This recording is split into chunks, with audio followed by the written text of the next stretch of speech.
Welcome back to the Deep Dive. Ready to dig into a story that's, well, it's pretty unsettling. Let's do it. It's all about the illegal gold trade in Africa and Dubai's role. It's a bit of a surprising connection. Yeah, it's a fascinating paradox, isn't it? I mean, gold, right, it's a symbol of wealth and prosperity, yet so many African nations with all these gold deposits, they're struggling with poverty.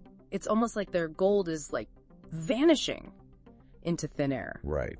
So, okay, let's set the scene for our listeners. Picture this. You've got these vast, often unregulated artisanal mines across Africa. Right. Where people are, they're risking their lives to extract gold. And then thousands of miles away, you have Dubai. Glittering skyscrapers, opulence, gold. So where do these two worlds, how do they intersect? Well, Dubai, they've really positioned themselves as this global hub for gold trading. But a pretty significant portion of that trade relies on illegal gold, smuggled out of Africa. In 2022, get this, an estimated 435 tons of illegal gold went from Africa to the UAE. Whoa, hold on, 435 tons. Yeah, it's more than a ton, every single day. Every single day. That's a wild amount of gold. And the thing is, Dubai doesn't even have gold mines of its own. Exactly. And here's where it gets even more interesting.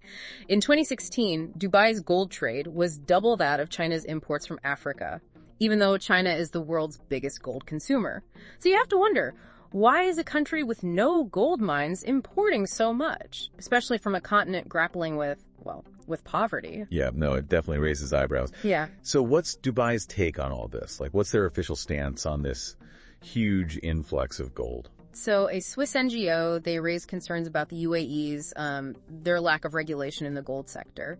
And a spokesperson from the UAE Ministry of Economy, their response was basically, the UAE cannot be held accountable for other governments' export records. So they're essentially saying, not our problem. They don't have to track where the gold comes from. That seems to be the stance. But come on, with that much gold, it's hard to believe they're completely in the dark about where it's coming from. Especially when you think about the human cost. You've got these miners, often in dangerous conditions, exposed to toxic chemicals, mercury, cyanide. They're risking their lives to get this gold, and for what? A tiny fraction of what it's actually worth. Absolutely. This isn't just smuggling, it's exploitation. And it goes beyond the individual miners. Take Sudan, for instance. The Rapid Support Forces, it's a powerful paramilitary group led by this guy, Hemeti. They actually fund their operations by controlling artisanal gold mines. So armed groups, potentially even fueling conflicts. All from the profits of this illegal gold trade. Yeah. And in the Democratic Republic of Congo, armed groups there are also known to exploit the gold mines to finance their operations, buy weapons. It's this awful cycle where the very resource that could help lift these nations out of poverty is actually making things worse, contributing to their instability. It's heartbreaking. But okay, let's back up for a second. How is all this gold actually getting out of Africa and into Dubai? It's not like you can just, pack a suitcase full of gold and hop on a plane. Right. Oh, you'd be surprised. There have been cases of gold being smuggled in hand luggage, but it's usually a bit more sophisticated than that. Sometimes it's smuggled directly bypassing customs.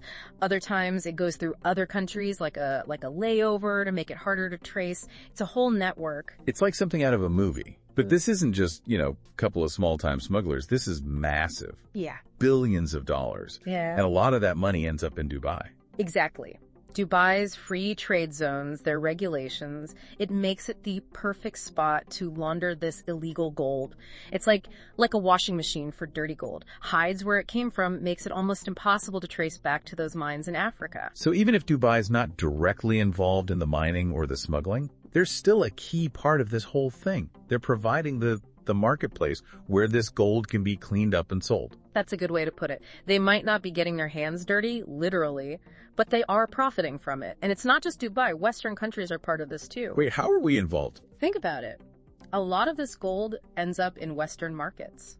Electronics, jewelry, even our financial systems. We're all connected to this, whether we realize it or not. It's kind of a sobering thought.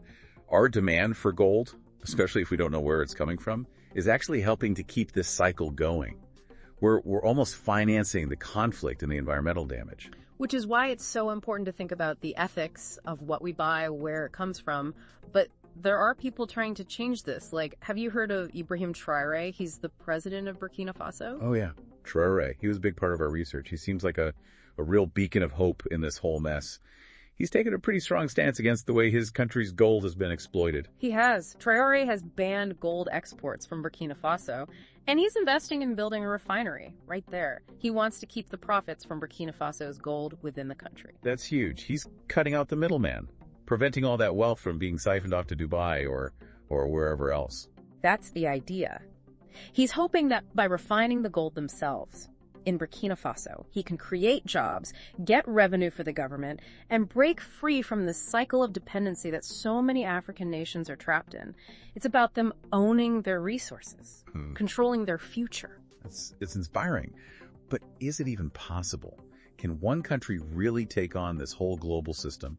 And what are the chances other African nations will follow? Those are the million-dollar questions, and they're exactly what we're going to unpack in the next part of our deep dive. We'll look at how feasible Traore's model is, the challenges he might face, and what could happen to both Africa and Dubai if his vision actually works.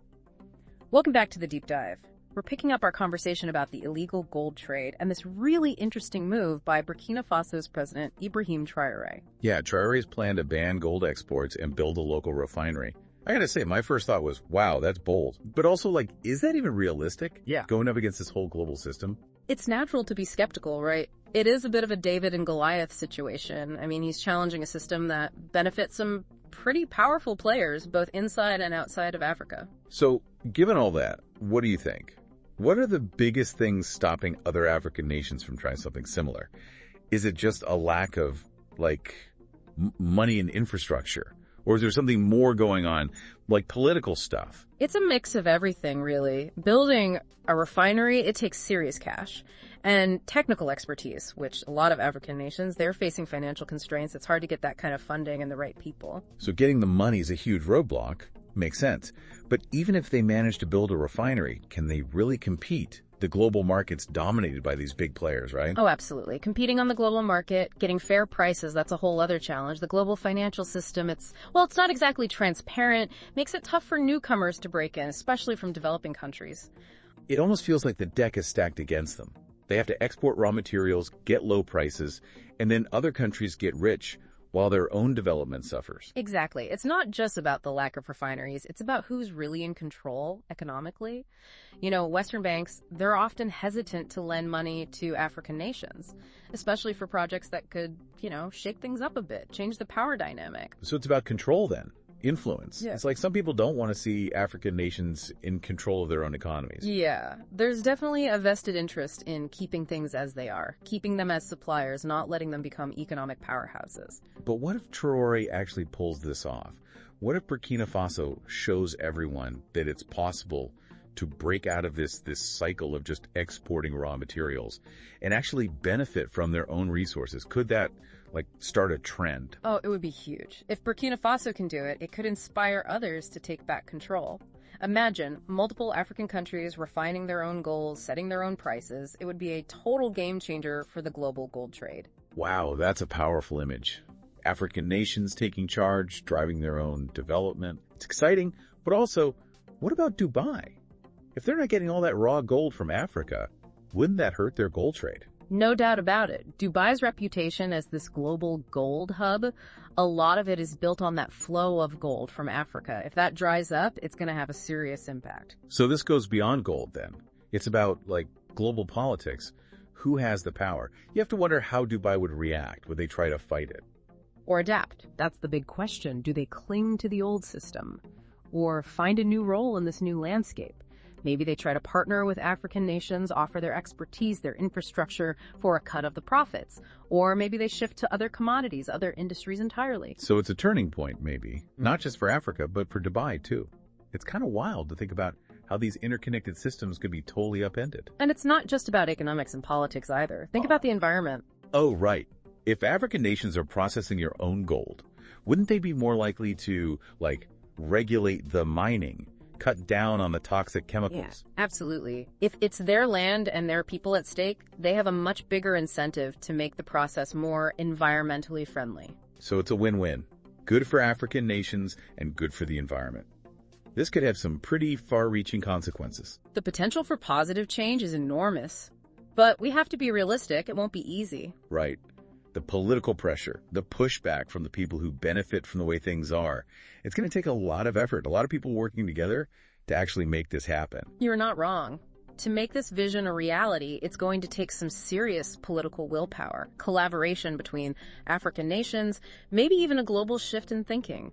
People need to start caring about where their stuff comes from, consuming more responsibly. And that brings it back to us, right? The choices we make, even though we might be thousands of miles away, they do matter. They do. The demand for gold, that's what drives the market. We have to be more conscious about what we're buying. Yep. And that leads us to the final part of our deep dive. What can we actually do? How can we make sure that the gold we buy, whether it's jewelry or electronics, is actually ethical, that it hasn't contributed to exploitation or environmental damage? Welcome back to the deep dive. We've been digging into this whole world of illegal gold, tracing it from the mines in Africa all the way to the fancy skyscrapers of Dubai. And, it's kind of mind-blowing when you think about how big this trade really is. All that money, billions of dollars, leaving Africa, money that could be, helping them, building things up. It really shows you how unbalanced the global economy is, doesn't it? Africa has so many resources, but they don't really get to benefit. Instead, it's all extracted, often in terrible conditions, and the profits, they just go somewhere else to make other countries richer. And Dubai, well, they've become this global trading center, right? And they've played a pretty big part in all this, especially with gold. We've seen how, their loose rules and free trade zones make it easy to launder the gold, hide where it came from. It's complicated for sure. I mean, Dubai might not be the ones actually doing the illegal mining or smuggling, but they've definitely created a system where it can flourish. They're benefiting from the exploitation, even if it's happening somewhere else. But there's some hope, right? We've been talking about IBRAHIM Traoré, the president of Burkina Faso, his decision to ban gold exports and build a refinery in his own country. He's trying to, break the system, keep the wealth from his country's resources where it belongs. It's a really powerful move. He's saying we're not just going to be a raw material supplier anymore. They want to control their own destiny, add value to their gold, reap the benefits. And if he's successful, who knows? It could spread across the whole continent. Can you imagine multiple African nations in control of their own resources, refining and processing everything themselves, creating jobs, investing in their own people? It would change everything. The power dynamics, the way wealth flows around the world. It's a whole new economic landscape. It's exciting. But let's be real, it's going to be a tough road, right? Yeah. There will be pushback, people who want to keep things the way they are, and then the money, the infrastructure, competing globally. You're right. It's going to take serious commitment, planning, and African nations working together, maybe even a global shift in thinking, People realizing that the old way of doing things, it just isn't sustainable or fair. And that's where we come in, right? Even though we might be far away from all this, our choices matter. Absolutely. What we demand, that's what drives the market. We have to be conscious consumers. Think about where things come from. So as we wrap up this deep dive, let's hold on to this awareness. Every purchase, every piece of jewelry, every new phone, it's a vote. We can choose to support companies that care about where their gold comes from. We need to ask the tough questions. Where did this gold come from? Who mined it? What were their lives like? Did someone suffer for this? Those are the questions we need to be asking. We can't just be blinded by the shiny surface. We have to dig deeper, understand the real story behind the gold. So that's it for this deep dive, but this is just the beginning. Awareness is the first step, understanding the complexities, our own role in it all, and then making different choices. That's how we can move towards a future where gold represents prosperity for everyone, not exploitation. Thanks for joining us. Remember, even small changes can make a big difference.